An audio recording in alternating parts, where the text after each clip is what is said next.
जगत साक्षी महादेव प्रकटन करो भान गयो महावीर स्वामी नयन कटवाणी भगतु में महावीर स्वामी नयन कटवाणी भगतु गीत रागदेव को नमन। परम पूज्य मर्यादा पुरुषोत्तम आचार्य भिक्षु के चरणों में सत सत नमन। तेरा पंच के यशस्वी आचार्य परंपरा को नमन।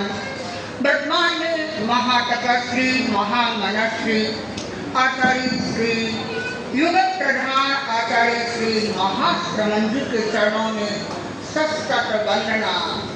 वंदनीय शासन श्री साध्वी जी, उपस्थित कार्यक्रम में भाग लेने वाले श्रावक और श्राविकाएं गण, आज का ये कार्यक्रम 13 पंच परंपरा के 10वें आचार्य श्री महादिग्गज महामनस्वी ब्रह्म ऋषि राज ऋषि योग ऋषि आचार्य महाप्रज्ञ जी के जन्म दिवस के रूप में हम मना रहे हैं।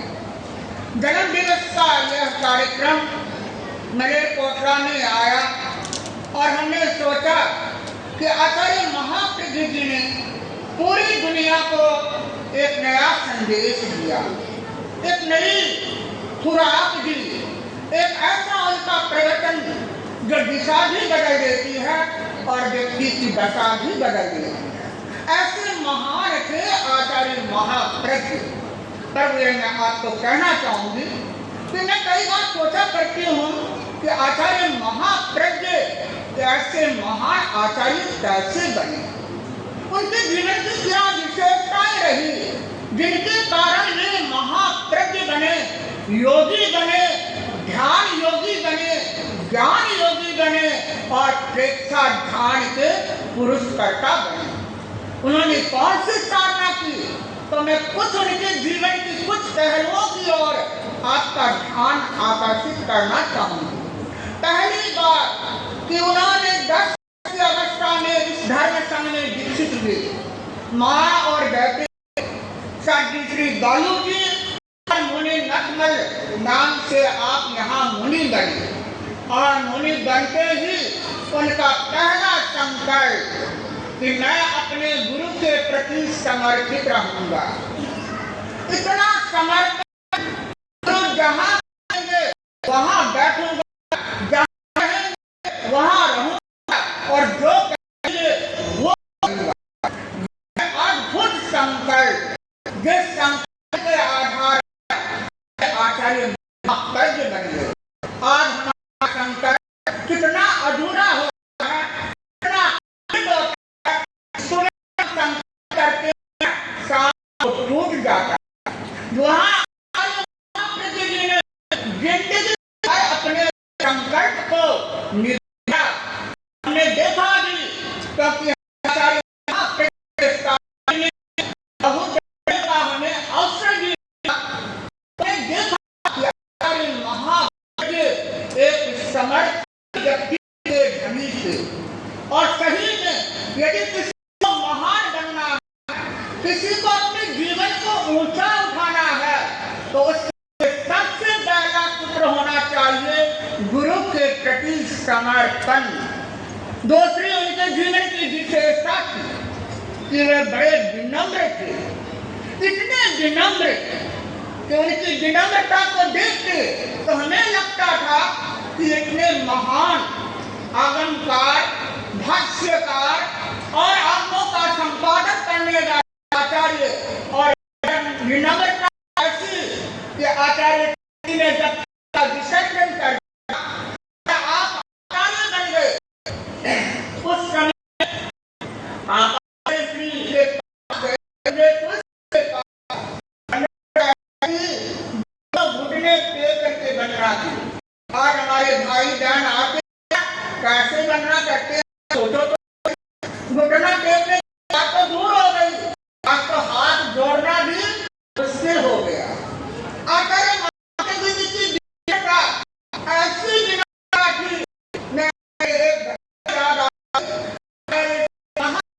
गीता मर्यादा महोत्सव,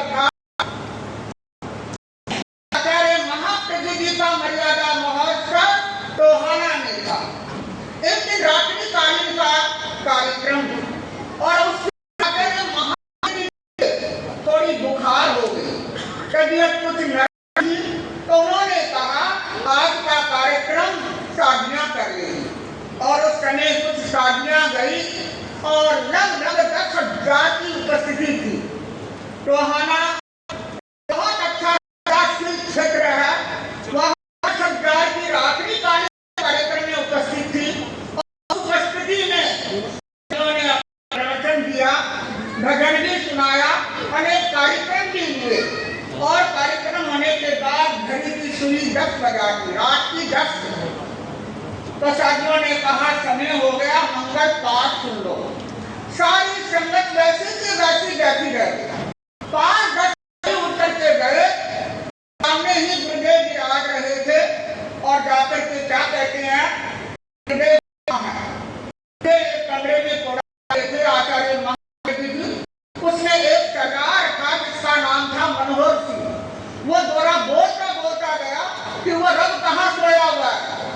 संतोष धीरे गुरुदेव सोए हैं, कहाँ सोए हैं, सीधा उनके कमरे में पहुंच गया और बोला क्या हो गया आपको। तो आचार्य श्री ने कहा थोड़ी तबीयत नरम हो गई, थोड़ी बुखार है। उन्होंने क्या कहा, कहीं रब भी बीमार पड़ता है, उठो और हमें अपनी बानी छाओ। और आप देखो सोए हुए आचार्य प्रभु जी उस अर्जी पर सुन करके सुन गए और रात को 10:15 बजे चार में पधारे और फिर अपना प्रवचन शुरू किया। लगभग 11:15 बज गई थी और गुरुदेव का वो प्रवचन सुना। तब वो सारे उठ करके हमने अब तो अमृत बानी छक ली, अब आपका आशीर्वाद और जाओ। वो देख करके वो दृश्य हम भी दंग रह गए कि कितनी विनम्रता। सरदार की भक्ति ने भी गुरुदेव को वहां ले आए। हम सब चाहते हैं कि हमें प्रभु का साक्षात्कार हो, आत्मा का साक्षात्कार हो, हमें अपने जीवन में आनंद मिले, हमें अपने जीवन में सुख मिले।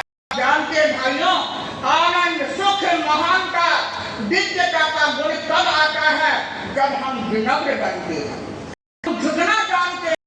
और मुझे प्रसिद्ध बात आपके पंजाबी की है, पंजाब में कहते हैं कई बार जब गुरुदेव तुलसी पंजाब पधारे तो हमारे भोले भाई बहनें आती थी, कहती थी गुरुदेव हमें रब से मिला दो। उनका एक अर्थ होती थी गुरुदेव के कहते हैं कि हमको रब से मिला। तो गुरुदेव क्या कहते थे, ऐसे मिलने के लिए रब बनना पड़ेगा, रब से मिलने के लिए रब बनना पड़ेगा। और रब बनने के लिए हमें अपने जीवन में 2 बातों का अपने जीवन में उतारना होगा। महाप्रभु जीवन की सबसे बड़ी विशेषता बता रही हूँ। जब उनका 50वां जन्मदिन आया और वह जन्मदिन बंबई में थे, आचार्य महाप्रभु जी उस समय बंबई में थे। उन्होंने उस जन्मदिन पर क्या कहा कि 81 में 2 अंक होते हैं, 8 और 5। उन्होंने कहा 8 को तो छोड़ो, केवल एक 5 का अंक है। तो मुझे सोचना होगा क्या मैंने अपनी जिंदगी में 5 बार भी क्रोध किया है क्या मैंने अपनी जिंदगी में 5 बार भी क्रोध किया है, ये मुझे याद करना होगा। कितने वर्ष में 85 वर्ष भी कह रहे हैं। आज हम 85 वर्ष की बात को छोड़े, एक दिन में कितनी बार आवेश करते हैं, कितनी बार हमारा क्रोध करता है। उस जगह हम देखें, यह ऐसे ही आचार्य महाप्रज्ञ नहीं बने। उन्होंने अपने जीवन को साधना की कसौटी पर कसा। उन्होंने अपने जीवन में ध्यान साधना, इतनी ध्यान साधना उन्होंने की जिसकी मैं यदि तालिका बताऊं तो आप भी आश्चर्यचकित हो जाओगे। 40 वर्षों तक उन्होंने एक समय का भोजन किया और वर्षों तक उन्होंने नमक नहीं खाया। कई दिनों तक उन्होंने अन्न का प्रयोग नहीं किया। पता नहीं कितने उन्होंने प्रयोगों के द्वारा उनकी अंतर्दृष्टि जागृत हो गई। इतना उनको आभास भी हो जाता था और कभी कभी तो उनको भागी का ज्ञान ही हो जाता है। ऐसे महान आचार्य थे आचार्य महाप्रज्ञ। मैं जब कभी भी भाइयों बहनों से प्रेरणा देती हूँ तो मैं एक ही बात कहती हूँ कि भाई और बहनों, आप किसी को पढ़ो ना पढ़ो पर आचार्य महाप्रज्ञ जी को जरूर करो। आचार्य महाप्रज्ञ की प्रत्येक पुस्तक शुद्ध आध्यात्मिक पुस्तक है। उसमें केवल साधना कैसे करनी चाहिए, साधना कैसे होती है और साधना का परिणाम क्या होता है, यह उनके पुस्तकों में आपको मिलेगा। एक छोटी सी बात बताना चाहती हूँ। उन्होंने कहा कि जब तक व्यक्ति अपने जीवन का रूपांतरण नहीं करेगा, जीवन का परिवर्तन नहीं करेगा, तब तक वह अपने जीवन का विकास नहीं कर सकता। आज व्यक्ति चाहता तो है कि मेरा नाम हो, मुझे प्रतिष्ठा मिले, मुझे लोग मेरी एक पहचान हो लोगों में, पर यूं ही पहचान बना नहीं सकती है। पहचान बनाने के लिए पहले नैतिकता, प्रामाणिकता की कसौटी में खड़ा उतरना होता है। चरित्र के उतरने, चरित्र को जीवन में अपनाना पड़ता है, नीति और देवता को जीवन में लाना होता है, तब कहीं जाकर के व्यक्ति की पहचान बनती है। मैं कहना चाहूंगी आचार्य महाप्रज्ञ जी का जीवन एक महासमुद्र का जीवन था। उन्होंने सबसे पहली बात कही, संस्कार का परिवर्तन। हमारे संस्कारों का परिवर्तन हो और संस्कारों का परिवर्तन कब होगा? आज तो हम देखते हैं हमारे बच्चों को हम अच्छी स्कूल में पढ़ाने देते हैं, कहाँ? कॉन्वेंट स्कूल में लाखों रुपया महीना खर्च करते हैं, पर हम उनको संस्कार कहाँ देंगे?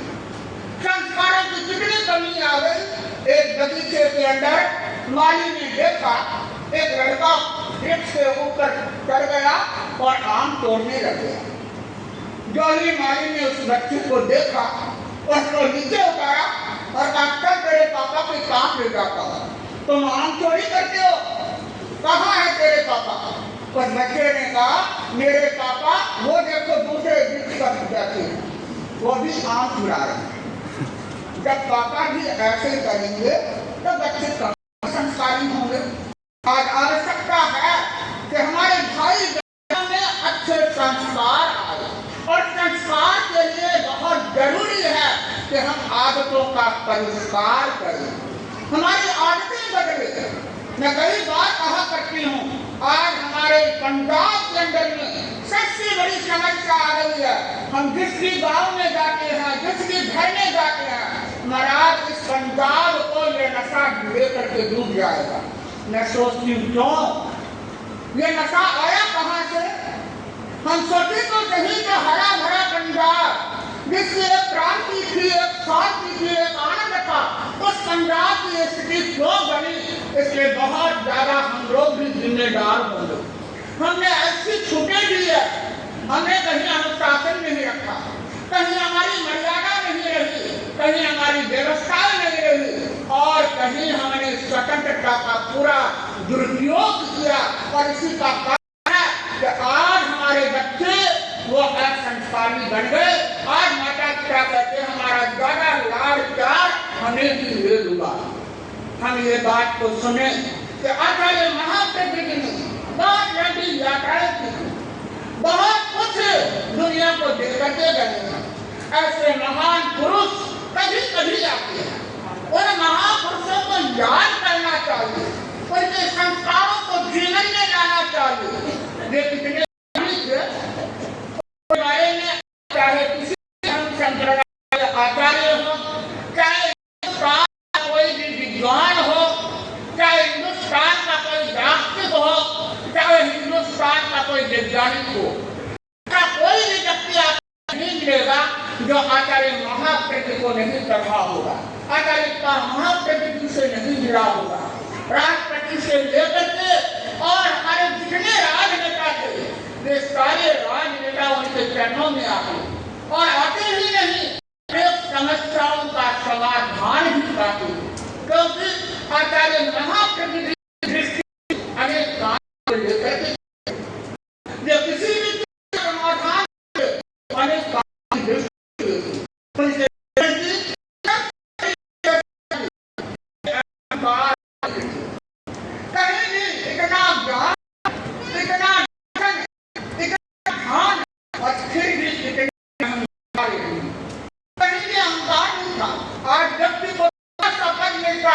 तो व्यक्ति सोचता है पद मिला, मेरा तो नाम हो गया।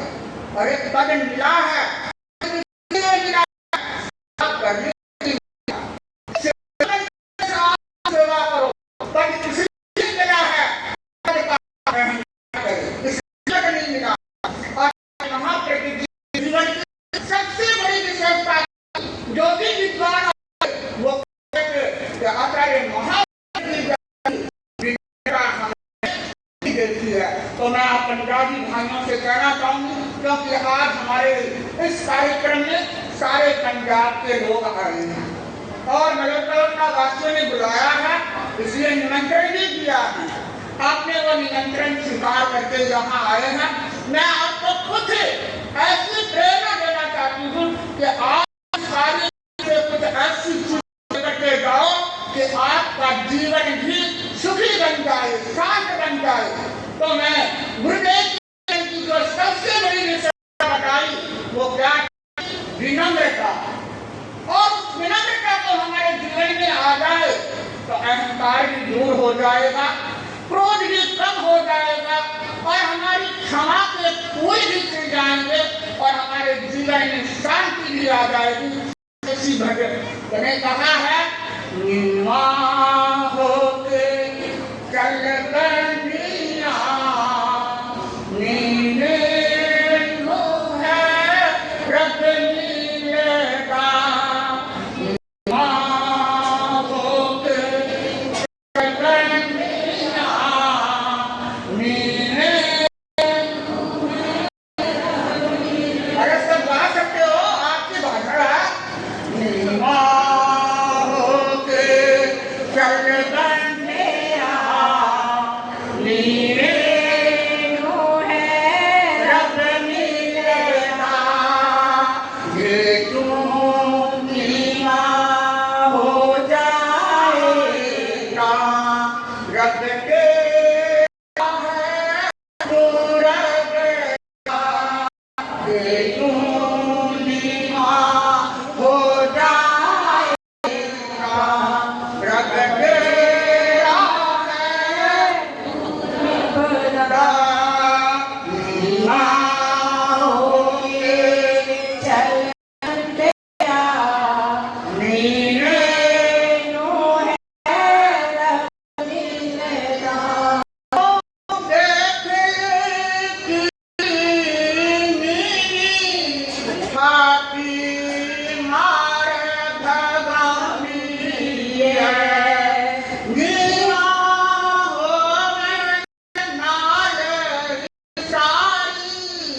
दुनिया है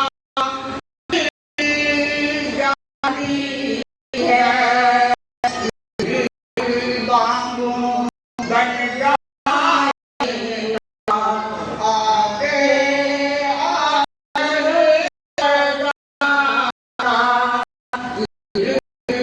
बांगू